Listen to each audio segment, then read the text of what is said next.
Pasado habíamos estado viendo el principio de... Habíamos empezado a visitar lo que era SQL, ¿sí? Y cómo jugar con esos comandos sobre nuestro servidor de base de datos. En realidad vimos la primera parte, ¿sí? Y había quedado alguna actividad que pedía justamente usar esos comandos. Esa actividad es esto que tendrían que estar viendo ahí. Bien, la actividad número 1, que básicamente recorre los mismos comandos, vieron lo que les dije, ¿no?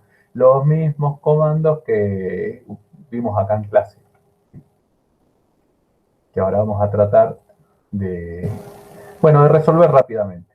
¿Sí? A ver, vamos a hacer esto. Bien, veamos qué nos pedía esa actividad entonces. Teníamos, ¿qué comando tenemos que usar para conectarnos al servidor de base de datos utilizando el cliente MySQL? Bueno, ahí lo que van a tener, vuelvo a mi servidor que tengo acá, ya estoy logueado. Acuérdense que el comando inicial era este, mysql-h, dirección de loopback 127.0.0.1, menos u para el usuario, root es el usuario que debe usar, menos p, para que me pida la password o la clave. Muy bien, eso que quedó ahí en la primera línea es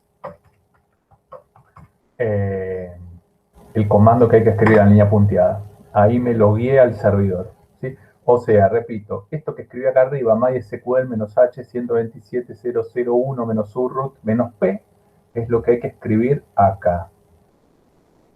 Muy bien. Después me pide visualizar las bases de datos existentes en el servidor, punto 2.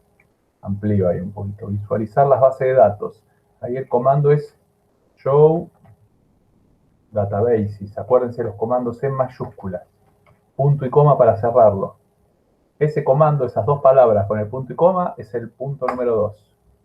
Muy bien, ahí me mostró qué bases de datos tengo yo ahora acá en este momento. 5 tengo, pero bueno, eso porque mi servidor ya está con algunas bases de datos creadas.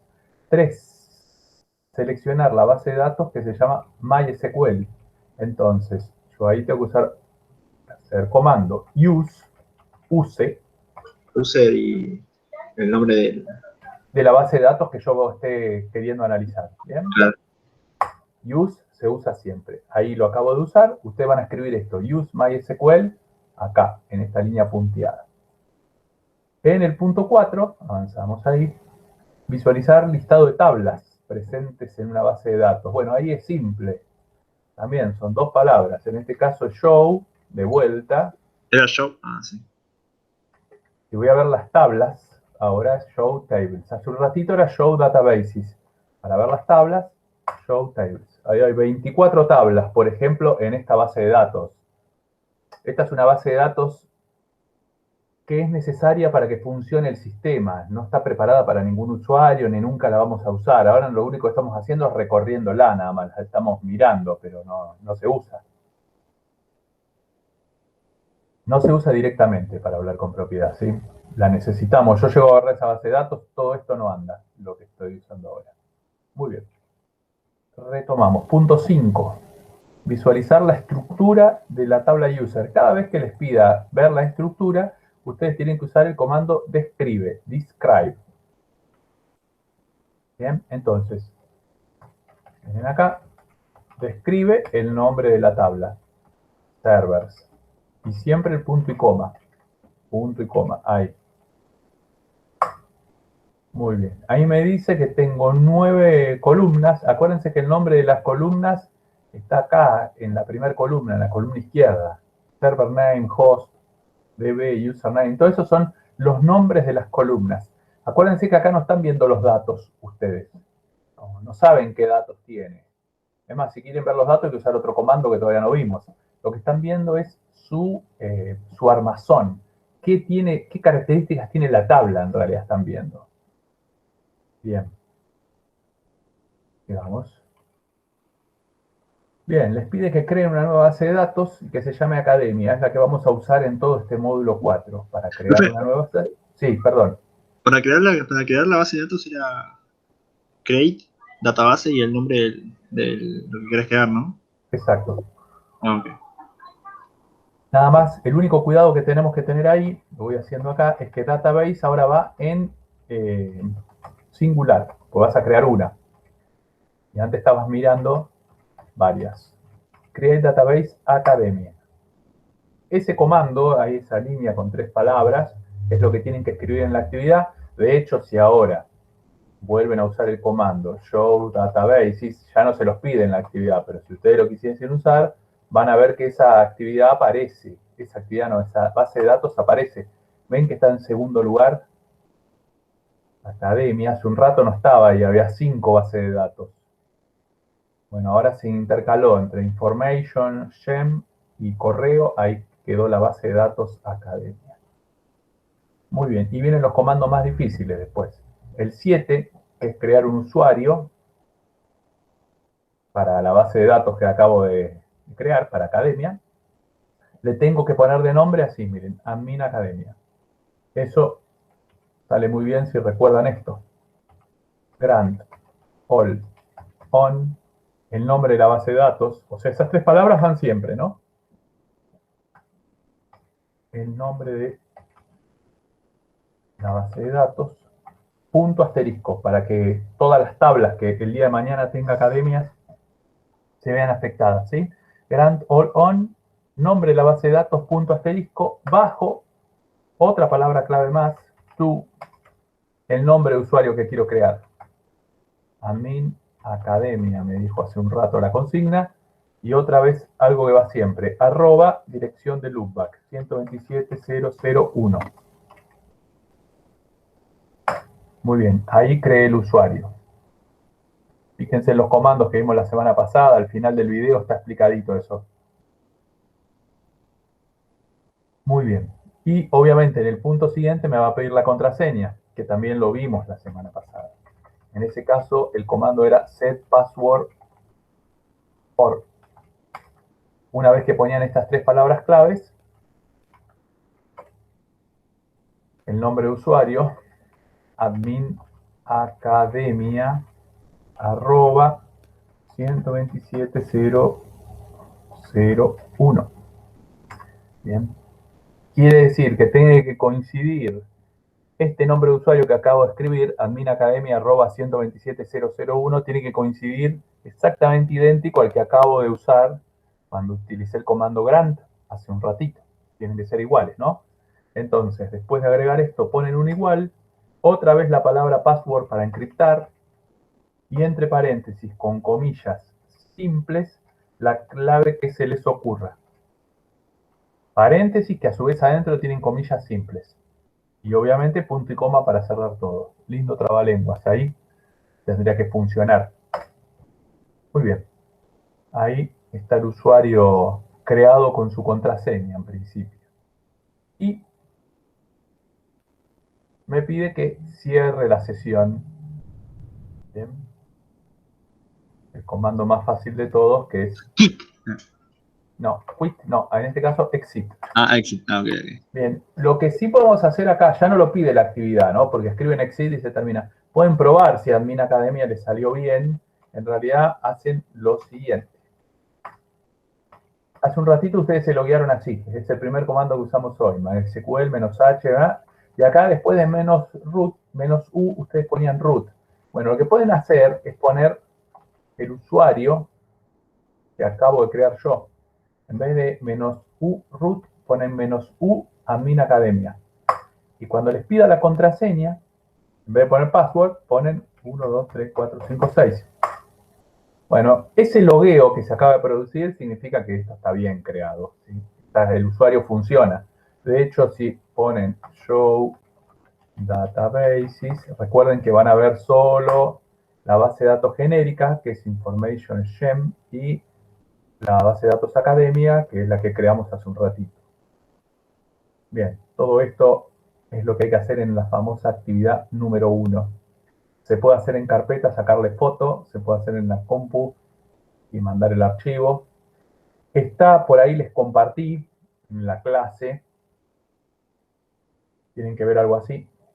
A ver si vuelvo al Classroom. Por si alguien tiene ganas. Acá en su trabajo en clase tendrían que ver algo más o menos así como tengo yo. Y una segunda entrada tiene que decirles esto, ¿sí? Servidor de base de datos virtual. Acá, si ustedes entran ahí, lo que van a encontrar acá es un enlace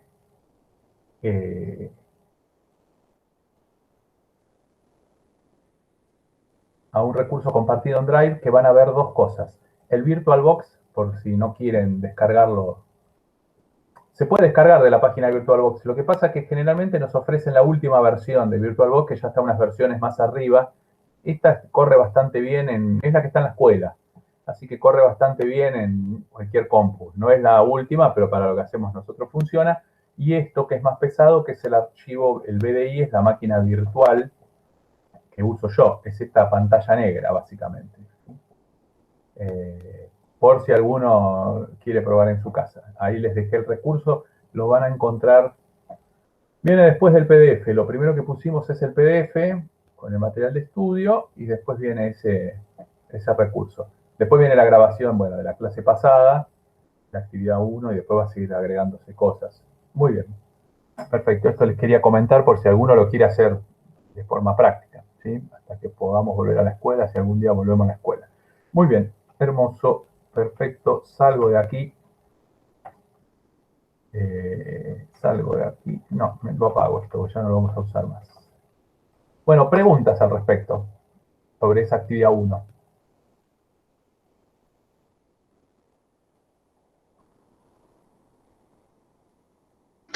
Perfecto. Bueno, sí, ¿Podría cerrar el VirtualBox y abrirlo otra vez? Mostrarme cómo aparece ya la terminal. sí. Cuando vos creás, eh, a ver, vos, esto en el VirtualBox, vos cuando lo instalás, estas 4 máquinas que están acá no las vas a ver. Va a estar todo en blanco, ¿no? Vos vas a venir a nuevo. Te vas a poner un nombre cualquiera acá, ¿sí? Que se te ocurra. Lo que importa es que elijas tipo de sistema Linux y en versión Debian. ¿Sí? Es un Debian de 32 bits el que tienen que usar ustedes, no el de 64. Bien, acá cualquier nombre van a poner. Acá van a elegir una cantidad de memoria. Yo acá le di 1 giga, pero lo probé con 256 de RAM y funciona. ¿Sí? Así que no hay ningún problema de ponerle menos. Ya menos de 256 van a tener que esperar entre cada comando y comando. Y luego, acá en esta tercera pantalla, van a la última opción. Ven que cuando van a la última opción se habilita acá el botón examinar. Bueno, ahí ¿qué es lo que tienen que buscar? Tienen que buscar el archivo que descargaron del Drive. Ven, yo lo tengo acá, LDBD. Es el mismo que les mostré yo recién que estaba en el Drive. Vuelvo al Drive. Es este. ¿Sí? Ustedes se lo tienen que descargar y ponerlo en algún Claro. lugar de su disco rígido. Sí, sí, sí. Bien, es igual. Listo, cuando aceptan ahí, terminado el tema ese. Les recomiendo hacer como hacíamos en la escuela, como hacíamos el año pasado. Antes de arrancarlo, ir acá a configuración y el adaptador de red ponerlo en así, en modo puente. Por defecto lo van a ver así, en NAT. Pásenlo acá, porque eso después les va a dejar conectar su compu o su notebook o lo que fuese con la máquina virtual, ¿sí? Si hacen esto que hice. Eso es una recomendación. Y una vez que lo tienen listo, o doble clic sobre la máquina virtual o acá el botón iniciar. Y tendría que pasar algo así. Ahí va a arrancar. En realidad no les va a arrancar de esta forma, les va a arrancar un poquito más chiquito, después ustedes lo escalan, ¿sí? Dependiendo, es como que toma relación, en relación a la pantalla, se acomoda su resolución. Por defecto debe venir, a ver acá en mi compu habrá venido y una cosa así, más o menos. Ustedes después lo manejan, lo escalan. Listo, ya está, tendrían que terminar ahí. Ah, Cuando perfecto. llegan ahí, obviamente está explicado en el Classroom, root, Y password, ¿no? La contraseña. exacto. Claro. Y a partir de ahí ya hay que aplicar SQL. Lo que hago yo a veces es escribir el comando clear para limpiar la pantalla, para que no tener tanto texto. ¿Ven? Ahí están los comandos. Este es el primero que usamos hoy. Y ya es todo lo que vimos nosotros. Listo, profe, Buenísimo. gracias. Bueno, perfecto. Bien. Vamos a terminar lo de hoy avanzando un poquito con nuestros temas. A ver si quedó alguna pregunta. ¿Por dónde estoy? Por acá. Esto ya está. Solucionamos. Perfecto. Bien. El tema es que vamos a tener que crear las tablas ahora, ¿está bien? Porque piensen ustedes, ya pueden crear la base de datos, pueden crear el usuario, no hay ningún problema, entran y salen del servidor, no hay inconveniente, pero cada base de datos está compuesta por varias tablas. Entonces, la tarea siguiente justamente es cómo hago con SQL para crear esas tablas. Antes de ponernos a crear las tablas, que sería lo que uno más gana tendría de hacer, lo que tiene que estudiar es un poquito, no de memoria, pero sí por lo menos estar al tanto de qué son los tipos de datos. A ver, ustedes van a tener que hacer tablas y las tablas van a tener columnas. Entonces, cuando ustedes creen una columna que se llame alumno ID, ¿qué tipo de dato van a usar ahí? O sea, el dominio y la extensión tienen que pensar. Para alumno ID, que voy a usar un número entero, un número decimal, texto fijo, texto variable, un valor lógico. ¿Qué uso? Digamos, ¿y cómo Numérico. lo uso?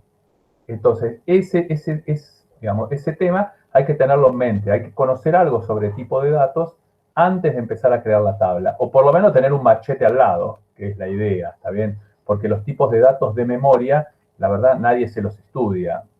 Uno medio como que se los acuerda, pero no, digamos, no tiene sentido además estudiar esto de memoria. ¿Sí? Es mejor saber que tengo que mirar los tipos de datos a la hora de crear mis tablas. Bueno, ordenémoslo al tema. Lo primero que ustedes tienen que pensar es que a veces van a necesitar guardar texto en sus columnas. Por ejemplo, si quieren guardar el apellido de su cliente, el nombre de un alumno, la dirección de un proveedor, en esas columnas ustedes van a insertar texto. ¿Sí? No tiene mucho sentido pensar en valores numéricos, ni tiene mucho sentido en pensar en valores lógicos. Texto. Entonces, si yo quiero crear texto en SQL, tengo 852.000, digamos, opciones distintas. Vamos a concentrarnos en las más comunes, ¿sí? Que son las que están en esta tabla. Cuando yo quiera crear texto, generalmente uso alguna de las primeras tres. Y mucho más de ahí no me voy. Acá puse 5 para que vean que hay más, ¿está bien? A ver, empecemos. Lo primero que puedo usar es texto de tipo fijo, se llama. ¿Ven que dice char n? Acá estoy. ¿Qué quiere decir? Cuando yo elija char n, lo que estoy diciendo es, bueno, voy a almacenar de forma fija siempre la misma cantidad de caracteres. Y esa cantidad de caracteres es n. Si yo digo, no sé, un código postal que tiene 4 dígitos, 4 números o 4 letras, u 8, como son los nuevos, yo puedo decir char 4 o char 8. Siempre la misma cantidad de texto y de forma fija. Bien. ¿Cómo se entiende esta tabla? Se entiende por el nombre que toma el tipo de datos, en la cantidad de espacio que ocupan discos. A ver, es simple esto. A medida que bajo en la tabla, cada vez voy ocupando más espacio en mi disco. O sea, si yo quiero ahorrar espacio en mi disco en el servidor, tengo que tratar de elegir unos valores de la parte de arriba de la tabla. Si tengo un servidor que tiene un RAID terrible, o tengo un servidor de almacenamiento, o puedo almacenar en la nube y no me importa, bueno, puedo elegir alguno de los de abajo que no pasa nada. ¿Sí? ¿Qué ventaja tengo a medida que bajo? Si bien ocupo más espacio, puedo almacenar cada vez más caracteres en esa celda. Fíjense que si yo elijo acá arriba, char o varchar, puedo almacenar como máximo 255 letras distintas. Si yo quiero almacenar la descripción de un libro, vieron que en las partes de atrás yo agarro un libro, agarré uno que no tiene descripción, qué bueno,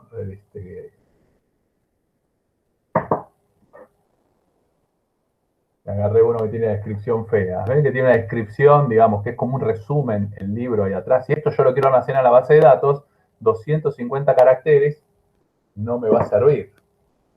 ¿Sí? Esto, acá no sé cuántos caracteres, pero debe haber unos, y capaz que más de 1000 caracteres. Entonces, para almacenar eso, yo tengo que bajar. Seguramente tengo que utilizar, por ejemplo, text. que fíjense acá, me deja guardar hasta 65.535 caracteres. Muy bien. Lo más común son los primeros tres, dijimos. ¿Por qué? Porque char lo voy a usar cuando necesite guardar texto que yo sepa que la extensión es siempre igual, es siempre fija. Y varchar lo voy a utilizar cuando yo no sepa, o por lo menos sepa que no va a ser siempre la misma extensión de caracteres. Por ejemplo, un domicilio. El domicilio, digamos, de mis clientes, la extensión de esa cadena de caracteres va a ser variable. Entonces ahí se suele utilizar varchar. N, obviamente, es la cantidad máxima de caracteres que voy a permitir guardar, siempre que no me pase de los 255. Muy bien, esto es teoría pura. Veámoslo en un ejemplo práctico. ¿Se acuerdan la tabla de vendedores que vimos ya a principio de año? Teníamos una tabla como esta que está acá. Bueno, ¿dónde puedo definir tipo texto yo? Bien. Por ejemplo, en el apellido. Lo ideal ahí sería definirlo como varchar 35. Varchar porque todos los apellidos no son de la misma extensión, es variable. ¿Está bien? Y el 35 es porque nunca voy a poder almacenar más de 35 caracteres. Es como que le pongo un tope. ¿Bien? Varchar 50 para el nombre. Fíjense que ahí agregué unos caracteres de más, porque por los nombres a veces son un poco más largos de los apellidos. Igual ese 35 y ese 50 es una decisión que toman ustedes, no es que está escrito en un manual. Miren lo que hice ahí con el DNI, lo definí como char 8. El DNI está compuesto por números, pero yo lo voy a considerar como si fuese texto, porque con esos números que están ahí yo no voy a hacer cálculos matemáticos, ni voy a hacer promedios, ni medias, ni nada. ¿Sí? Lo voy a utilizar como si fuese un texto plano y voy a ganar velocidad a la hora de buscar los DNI. ¿Sí? Y fíjense que ya no usé varchar, utilicé char. ¿Por qué? Porque todos los DNI tienen exactamente la misma cantidad de caracteres. Sé que son 8 los caracteres que voy a usar en ese caso. Entonces simplifiqué char 8. Con el sexo me pasa algo parecido. Yo quiero guardar la M o la F, o cualquier otra letra ahora. ¿Sí? Puedo utilizar, digamos, por la cuestión de género, voy a tener hasta 28 letras distintas para identificar distintas alternativas. Lo que no cambia es que siempre almaceno una letra. Entonces, como siempre almaceno una, char 1. La dirección, varchar 100, por ejemplo. Es lo más frecuente, char, varchar, text. De ahí generalmente nos vamos con excepciones nada más. ¿Quedó claro el tipo texto? Sí. Sí, profe. Muy bien, perfecto. Igual ahora van a ver cómo, bueno, no, hoy no, la próxima vez van a ver cómo se usa, si no nos vamos a aturdir. Bien, continúo.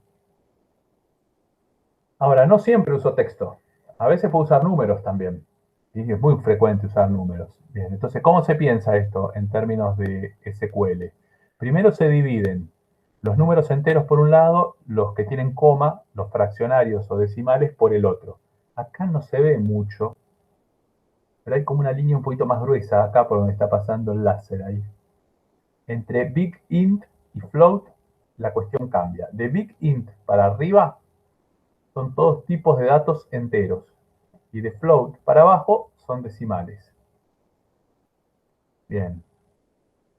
Una cosa, cada vez que diga int es una abreviación de integer, ¿no? Eso lo deben saber, está acá abajo. Y cuando digo double, puedo decir real también.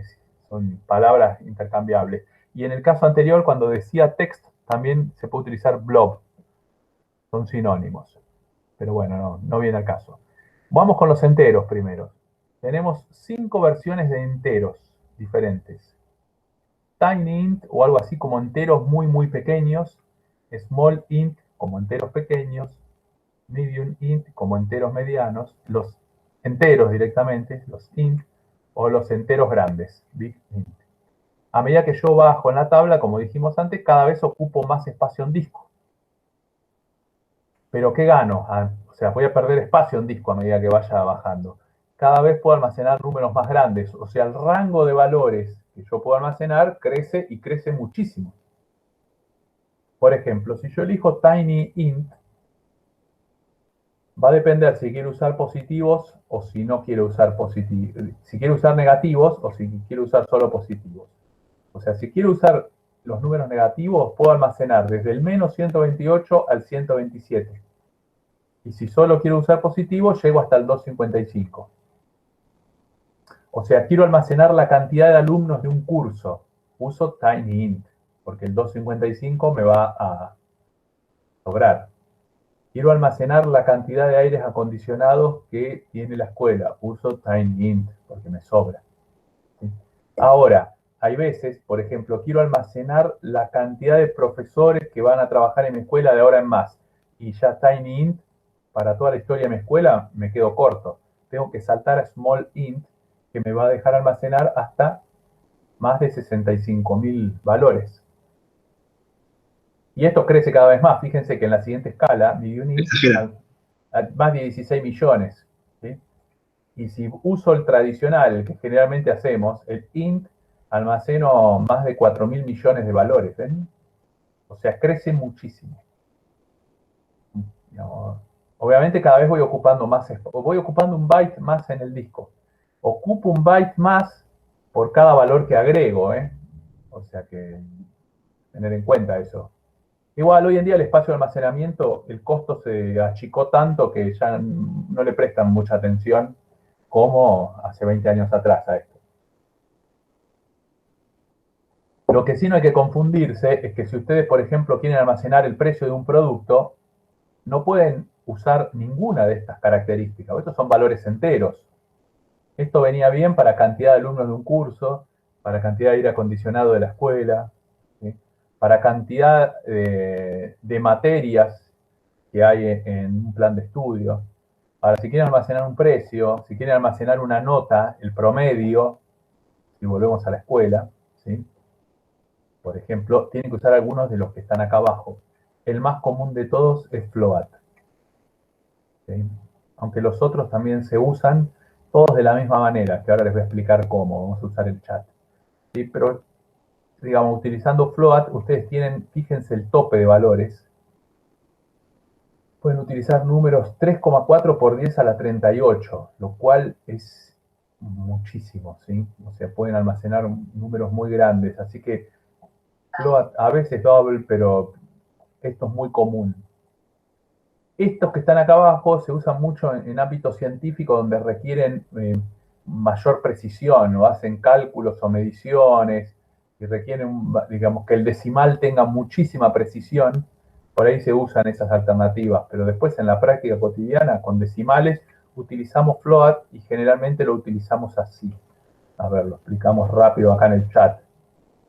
Supongamos que yo quiero, el número más grande que quiero almacenar es 999,99. Ahí como lo escribí en el chat. Más grande que eso no quiero guardar. ¿Sí? ¿Cómo se usa esa propiedad? Float se usa así. Se define float y entre paréntesis pongo 5,2. ¿Alguien me puede explicar el 5? ¿Alguien me puede explicar el 2?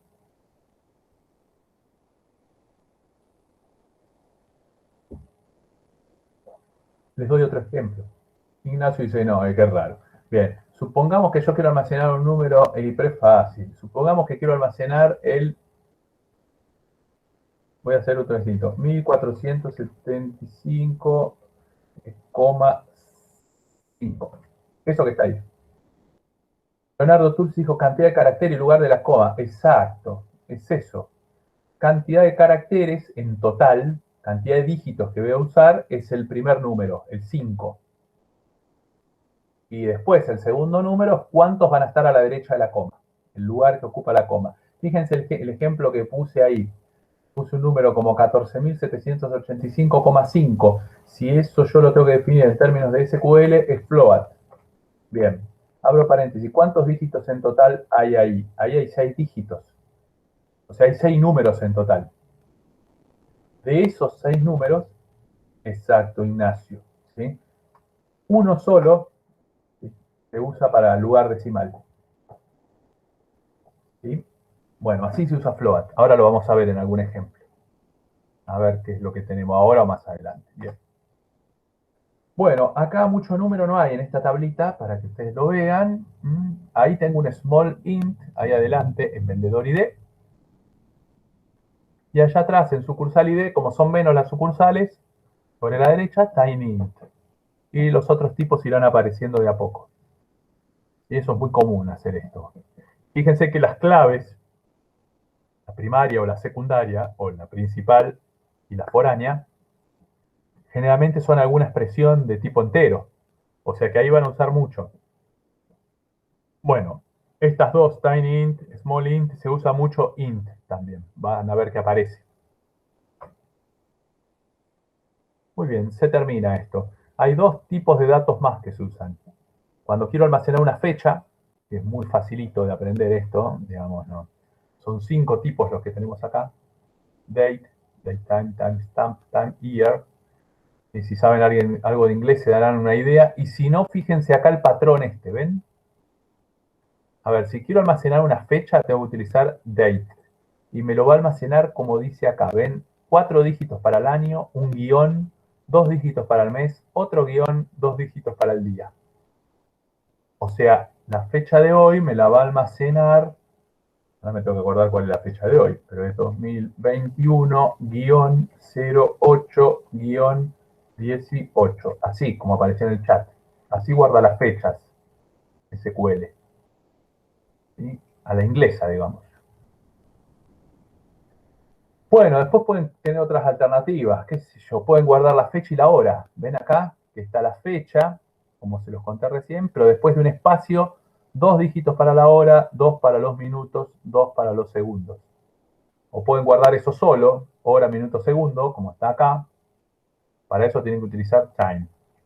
Y si quieren guardar solo el valor del año, o sea, solo el 2021, utilizan year. Y se los va a guardar con 4 dígitos. Es fácil de usar. Date, por lejos, es el más usado, ¿no? El primero.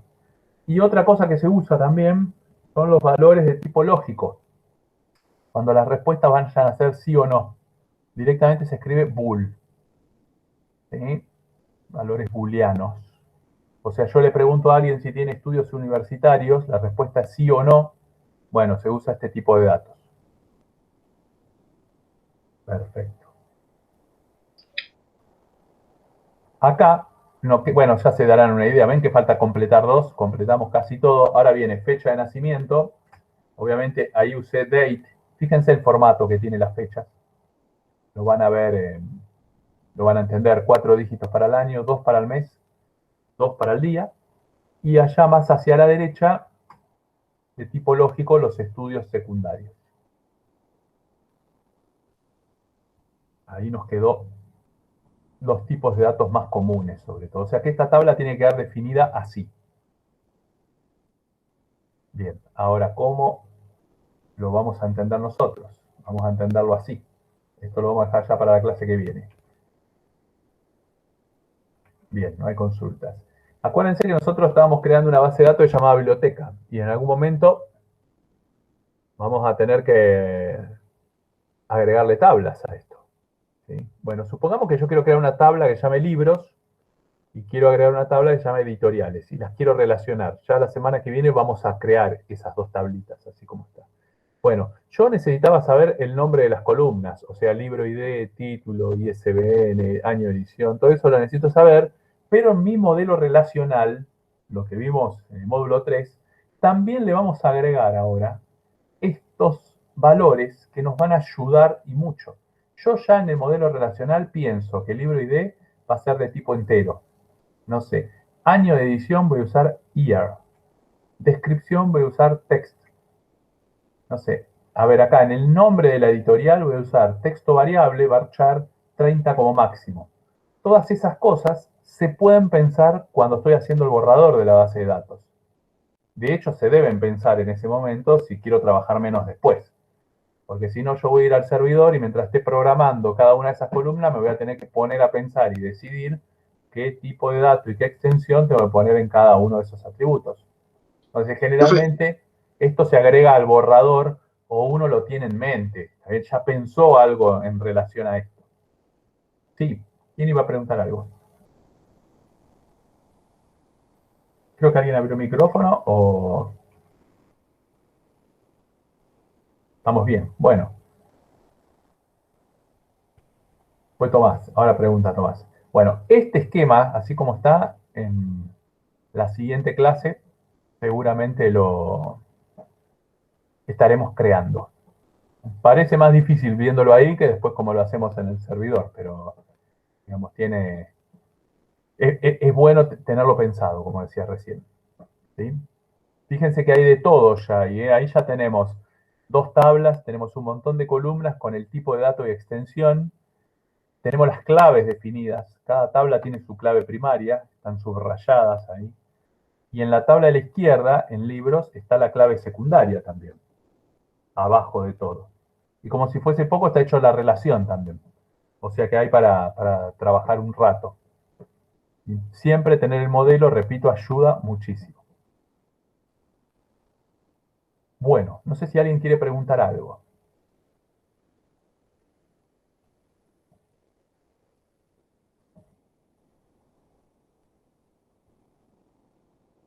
¿Quedó claro? Bueno,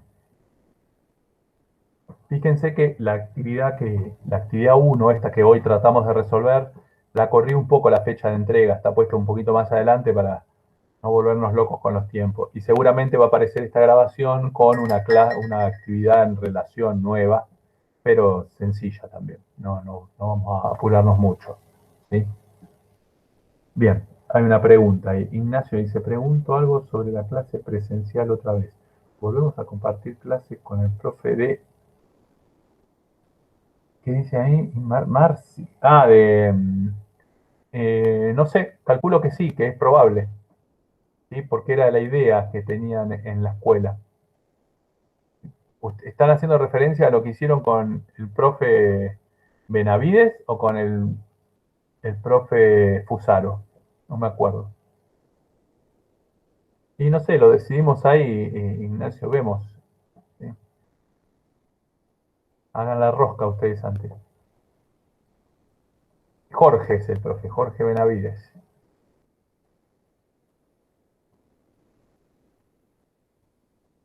Lo vemos el mismo. ¿Cuándo tenemos? El viernes, ¿no?